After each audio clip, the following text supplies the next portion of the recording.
कुछ मूवी ऐसी होती है जो दिल में नहीं दिमाग में भी उतर जाती है, जैसे कि गदर 2। गदर 2 में सनी देओल के बेटे का किरदार अदा करने के बाद अब उत्कर्ष शर्मा जल्द ही बिग स्क्रीन पर नाना पाटेकर के लाडले की भूमिका में दिखाई देंगे। नाना पाटेकर की आगामी फिल्म वनवास के कई पोस्टर के बाद अब अनिल शर्मा ने फाइनली फिल्म का टीजर भी रिलीज कर दिया है, जो काफी धमाकेदार लग रहा है। गदर 2 अपने जैसे सफल फिल्में देने वाले निर्देश निर्माता अनिल शर्मा जल्दी बिल्कुल नई और फ्रेश कहानी के साथ दर्शकों के बीच आ रहे हैं। कुछ दिन पहले ही उनकी अगली फिल्म वनवास का एक पोस्टर सामने आया था, जिसमें नाना पाटेकर के बेटे का किरदार निभाने वाले उत्कर्ष शर्मा ने हाथ में शराब बोतल लिए और नाना पाटेकर का बैग संभाले हुए दिखाई दे रहे हैं। वनवास बच्चों द्वारा बुढ़ापे में अपने माता पिता को छोड़ देने की कठोर थीम पर आधारित है। यह अमिताभ बच्चन और हेमा मालिनी की बागवान की याद दिलाती है और अपनी भावनाओं से भरपूर एक रोल कोस्ट राइडर होने का वादा करता है। खास तौर पर नाना पाटेकर का अभिनय इस फिल्म के मुख्य आकर्षण में से एक है। अपने बच्चे द्वारा छोड़े जाने पर उनका आघात, सदमा और अविश्वास टीजर हमें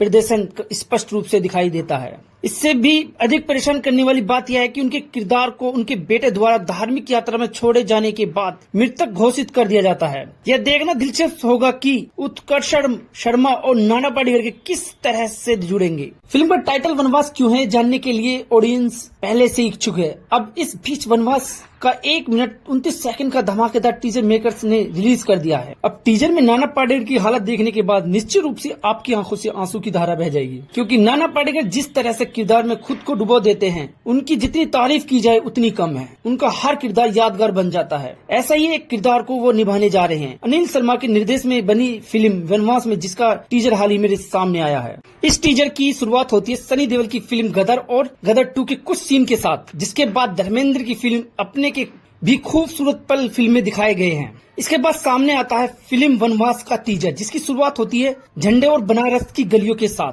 जहां फेस्टिवल का माहौल है। इसके बाद टीजर में नाना पाटेकर की एंट्री होती है, जो कहते हैं कि पिता ही धर्म पिता ही स्वर्ग। अपने बेटे सोमू को ढूंढने के लिए दर दर भटक रहे नाना पाटेकर की फोटो पर हार चढ़ा हुआ दिखाई देता है। एक सीन में वो अपने बेटे से बात कर रहे हैं, वह फ्लैशबैक सीन है। यहाँ फिर कहानी का कुछ और एंगल है। इसका खुलासा तो फिल्म की रिलीज के बाद ही होगा। इस छोटे से और पावरफुल टीजर को अपने इंस्टाग्राम पर शेयर करते हुए अनिल शर्मा ने लिखा, कुछ कहानियां ले जाती हैं हमें अपनों के करीब। इस फेस्टिव सीजन अपनी सांसों को थाम ले, क्योंकि आप इमोशन की रोलर कोस्टल राइड पर जाने वाले हैं। आपको बता देते कि ये फिल्म में कलयुग की रामायण दिखाई गई है, जहां एक पिता अपने बेटे को थप्पड़ मारता है और वह घर छोड़कर चला जाता है। उसे ढूंढने के लिए नाना पाटेकर का वनवास शुरू होता है। यह फिल्म 20 दिसंबर को सिनेमाघर में रिलीज की जाएगी।